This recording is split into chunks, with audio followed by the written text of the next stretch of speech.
आचार्य महाराज जी एक बहुत ही फेमस कथावाचक हैं। उनकी कथाओं और भजनों को सुनना लोग बहुत ही पसंद करते हैं। तो आइए बताते हैं कि अनिरुद्धाचार्य महाराज जी ने बताया कि लोग घमंड किस लिए करते हैं। उन्होंने बताया कि लोग घमंड क्यों करते हैं जब उनको पता है कि अंतिम सच्चाई मुट्ठी भर राख है। मुट्ठी भर राख मतलब कि मृत्यु। इतना सब छोड़कर एक न एक दिन उसको जाना ही तो है, फिर इतना घमंड किस बात का वो करता है। चाहे कितना भी धन दौलत रुपए पैसे उसके पास क्यों ना हो, लेकिन उसकी अंतिम सच्चाई है कि उसे एक न एक दिन यह सारी चीजें छोड़कर उसे जाना ही होगा। फिर वह घमंड किस बात का करता है, किस लिए करता है। धन दौलत रुपए पैसे चाहे कितना भी हो, कुछ भी वो अपने साथ एक रत्ती भी अपने साथ नहीं लेके जा पाएगा। फिर क्यों करता है घमंड। आप कितने भी बड़े क्यों न हो जाए, इस संसार में घमंड किसी का नहीं टिका है। रावण जैसे को देखे हैं कि सोने की लंका होके भी उसका घमंड नहीं टिका था। फिर आपके तो घर मिट्टी के हैं, तो आपका घमंड कैसे टिक सकता है।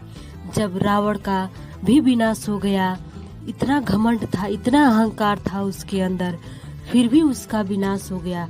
घमंड उसका नहीं टिका, फिर आपका घमंड कैसे टिक सकता है।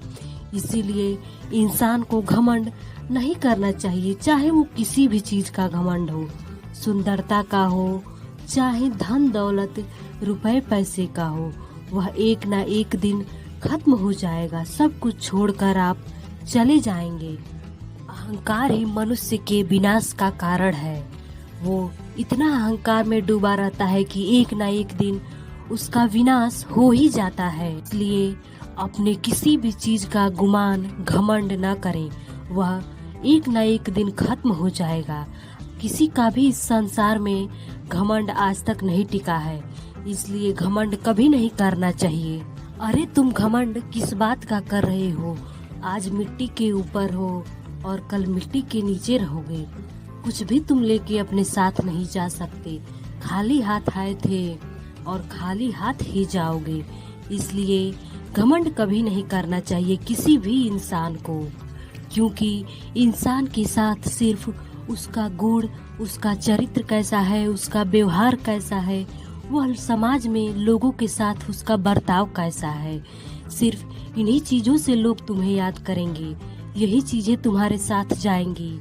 चाहे तुम्हारे पास कितना भी रुपया धन दौलत पैसा क्यों ना हो, कुछ भी तुम्हारे साथ नहीं जाएगा। सिर्फ और सिर्फ तुम्हारे